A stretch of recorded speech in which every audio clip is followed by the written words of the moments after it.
बिस्मिल्लाहिर्रहमानिर्रहीम। अस्सलामु अलैकुम डियर स्टूडेंट, उम्मीद करता हूँ आप सब खैरियत से होंगे। स्टूडेंट, प्रीवियस लेक्चर में हमने लाग से रिलेटेड दो बातें जो है वो सीखी थी कि हमारे पास लाग में बेस जो है वो नेगेटिव क्यों नहीं होता और साथ में बेस जो है वो 1 के बराबर क्यों नहीं होता। ठीक है, इंशाल्लाह आज की लेक्चर में हम एक्सरसाइज 3.2 जो है वो स्टार्ट करेंगे, जो कि हमारे पास पेज नंबर 83 पर मौजूद है।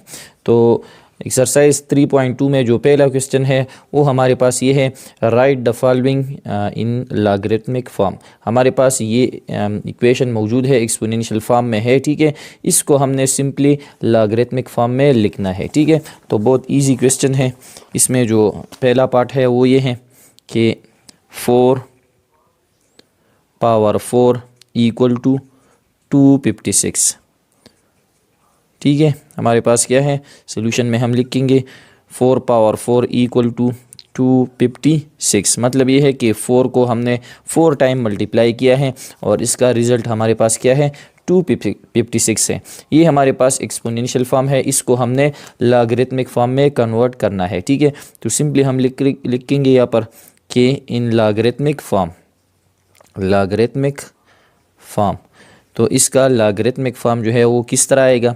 तो हमारे पास जो हमने पढ़ा है एक्सपोनेंशियल इक्वेशन कि फॉर एग्जांपल हमारे पास बेस ए है और इसका पावर क्या है, एक्स है फॉर एग्जांपल, और इसका जो आंसर है वो हमारे पास क्या है, वाई है। वेरिएबल फॉर्म में हमने इस तरह पढ़ा था कि a power x equal to y. ये हमारे पास एक्सपोनेंशियल इक्वेशन है। इसको हम लॉगरिथमिक फॉर्म में किस तरह लिखेंगे, तो हम इस तरह लिखेंगे कि लॉग, ठीक है, हम लाग लगाएंगे, लाग के साथ हम ये हमारे पास जो आंसर है, हमारे पास आंसर क्या है, वाई है। तो हम इसको इस तरह प्रोनाउंस भी करेंगे कि log of y to the base a जो हमारे पास बेस है इसको हम यहाँ पर लिखेंगे और इक्वल टू हमारे पास जो एक्सपोनेंट है एक्स वो हम यहाँ पर लगाएंगे। ठीक है, तो सिंपली हम भी इसी तरह इसमें करेंगे। ठीक है, लॉगरिथमिक फॉर्म इसका क्या आएगा कि लॉग ऑफ 256, लॉग हमेशा इसी आंसर का लिया जाएगा और ये हमारे पास बेस क्या है, 4 है और इक्वल टू एक्सपोनेंट क्या है, b4 है। तो log of 256 to the base 4 equal to 4। तो ये हमारे पास इसका जो है लॉगरिथमिक फॉर्म बन गया। पार्ट 2 इसका ये है कि 2 पावर -6 इक्वल टू 1/64। ठीक है, इसको भी हम जो है सिंपली लॉगरिथमिक फॉर्म में लिखेंगे। ठीक है, तो यहाँ पर हम लिख सकते हैं कि इन लॉगरिथमिक फॉर्म, इसका लॉगरिथमिक फॉर्म जो है वो किस तरह आएगा। ठीक है, तो लॉगरिथमिक फॉर्म इस तरह आएगा कि लॉग ऑफ, इसका आंसर क्या है, 1/64। तो हम लगाएंगे कि log of 1/64 to the base a. तो बेस इसका क्या है, 2 है, to the base 2 equal to answer क्या है इसका, -6 है। ठीक है, तो ये इसका क्या बन गया, लॉगरिथमिक फॉर्म जो है वो बन गया।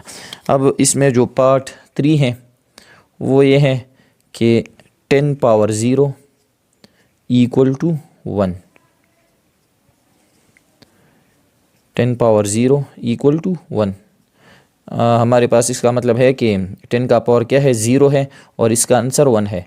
मतलब ये है कि जब किसी नंबर का पावर 0 हो जाता है तो इसका आंसर क्या मिलता है, हमें 1 मिलता है। ये तो हमारे पास क्या है, एक्सपोनेंशियल फॉर्म में है। तो इसको हम लिखेंगे कि इन लॉग फॉर्म या लॉगरिथमिक फॉर्म। तो लॉग फॉर्म में ये किस तरह आएगा कि लॉग ऑफ 1, ठीक है, इसका आंसर 1 है, log of 1 to the base 10 equal to 0।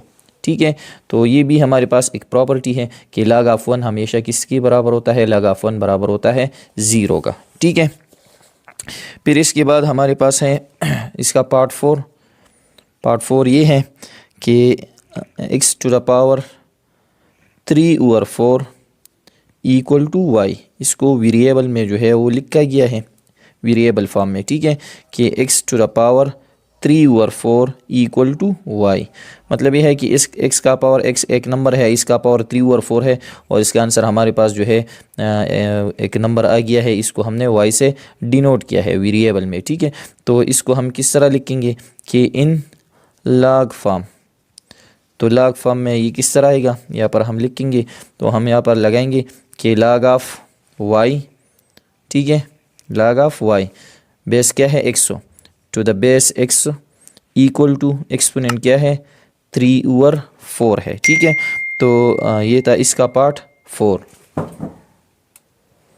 अब पार्ट 5 ये है कि 3 टू द पावर -4, 3 का पावर क्या है -4 है, और इसका जो आंसर है वो हमारे पास क्या है 1/81। ठीक है, ये हमारे पास एक्सपोनेंशियल फॉर्म है। ठीक है, इसको हम लॉग फॉर्म में लिखेंगे, इन लॉग फॉर्म या लॉगरिथमिक फॉर्म। इसका क्या आएगा कि लॉग ऑफ आंसर क्या है 1/81 है। ठीक है, और इसका बेस क्या है 3, log of 1/81 to the base 3 equal to -4। ये था इसका पार्ट 5। अब इसका जो आखिरी पार्ट है पार्ट 6, तो ये हमारे पास है 64 to the power 2/3 equal to 16। ठीक है, इसी एक्सपोनेंशियल इक्वेशन को हम जो है सिंपली लॉगरिथमिक फॉर्म में लगाएंगे। ठीक है, तो इसका लॉग फॉर्म किस तरह आएगा, इन लॉग फॉर्म, इसका लॉग फॉर्म इसी तरह आएगा। ठीक है, यहाँ पर हम लिखेंगे इसको लॉग ऑफ, इसका आंसर क्या है 16 है, तो लॉग ऑफ 16 और बेस क्या है 64 है, और इक्वल टू इसका आंसर क्या है 2/3। ये इसका लॉगरिथमिक फॉर्म जो है वो आएगा।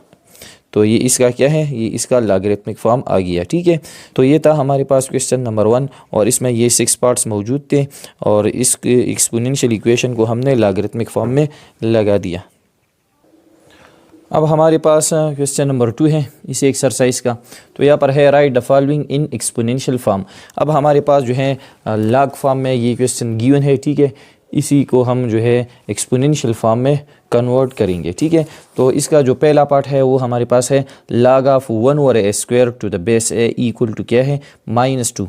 मतलब ये है कि इसका बेस a है, और यहाँ पर ये क्या है इसका एक्सपोनेंट है, और इसका आंसर क्या है वो हमारे पास 1/a² है। तो हम सिंपली लिखेंगे कि इन एक्सपोनेंशियल फॉर्म, तो एक्सपोनेंशियल फॉर्म इसका किस तरह आएगा। ठीक है, सबसे पहले हम बेस लगाएंगे, बेस क्या है a है। ठीक है, एक्सपोनेंट क्या है -2, और ये बराबर होगा 1/a² का। ठीक है, तो ये इसका एक्सपोनेंशियल फॉर्म बन गया। इसका पार्ट 2 हम यहाँ पर लिखेंगे। पार्ट 2 है हमारे पास log of 1/128 to the base 2 equal to क्या है -7। सोल्यूशन में आप क्वेश्चन को दोबारा लिखेंगे, फिर हम लगाएंगे कि इन एक्सपोनेंशियल फॉर्म, इसका एक्सपोनेंशियल फॉर्म किस तरह आएगा। बेस इसका क्या है 2 है, और इसका एक्सपोनेंट क्या है -7, तो 2 पावर -7 इक्वल टू 128। ठीक है, तो ये था इसका पार्ट 2। अब हमारे पास है पार्ट 3। पार्ट 3 हमारे पास है log of 3 to the base b equal to 64। ठीक है, इसको हम जो है एक्सपोनेंशियल फॉर्म में लिखेंगे। ठीक है, तो सोल्यूशन में अब जो क्वेश्चन है वो दोबारा लगाएंगे। तो ये क्या है इन एक्सपोनेंशियल फॉर्म, एक्सपोनेंशियल फॉर्म इसका किस तरह आएगा। हमारे पास बेस है b, और इसका पावर क्या है 64, b पावर 64, और इक्वल टू आंसर क्या है 3 है। ठीक है, फिर हमारे पास है पार्ट 4। इसमें हमारे पास क्वेश्चन है log of a to the base a equal to 1। ठीक है, तो यहाँ पर हम सोल्यूशन में इस तरह क्वेश्चन लगाएंगे दोबारा, log of a to the base a equal to 1। यहाँ पर हम लिखेंगे कि इन एक्सपोनेंशियल फॉर्म, इसका एक्सपोनेंशियल फॉर्म किस तरह आएगा। तो हमारे पास बेस क्या है a है, और इसका एक्सपोनेंट 1 है, और इसका आंसर क्या है a है। ठीक है, तो a power 1 equal to a। ये था पार्ट 4। अब हमारे पास जो पार्ट नंबर 5 है वो इसी तरह है log of 1 to the base a equal to क्या है 0 है। यहाँ पर हम जो है सोल्यूशन स्टार्ट करेंगे। तो सोल्यूशन में हम क्वेश्चन दोबारा लगाएंगे कि log of 1 to the base a equal to 0। तो यहाँ पर हम लिखेंगे कि इन एक्सपोनेंशियल फॉर्म, इसका एक्सपोनेंशियल फॉर्म किस तरह आएगा। बेस है a, और इसका पावर क्या है 0, a power 0 equal to 1। Answer इसका क्या है 1 है। ठीक है, और इसका जो लास्ट पार्ट है पार्ट 6 क्या है, log of 1/a 8 to the base 4 equal to -3/2। ठीक है, ये हमारे पास है log of 1/8 to the base 4 equal to -3/2। तो यहाँ पर हम लिखेंगे कि इन एक्सपोनेंशियल फॉर्म, मतलब इसका एक्सपोनेंशियल फॉर्म क्या होगा। ठीक है, तो एक्सपोनेंशियल फॉर्म इसी तरह आएगा कि इसका बेस 4 है और पावर क्या है इसका -3/2। अगर आप इसको ब्रैकेट लगाना चाहते हैं तो लगा सकते हैं। ठीक है, और इक्वल टू आंसर क्या है इसका 1/8। तो ये था हमारे पास इसका पार्ट 2 और इसमें हमने ये जो क्वेश्चन थे ये हमने सॉल्व किए। ठीक है, अब हमारे पास इसी एक्सरसाइज का पार्ट 3 भी है, इसमें ये क्वेश्चन मौजूद है। तो इंशाल्लाह इसी क्वेश्चन को हम जो है नेक्स्ट लेक्चर में सॉल्व करेंगे। तो उम्मीद करता हूँ आज की लेक्चर में हमने जो भी पढ़ा ये आप लोगों को समझ आ गई होगी। फिर भी अगर कोई मसला हो तो आप पूछ सकते हैं। थैंक्स।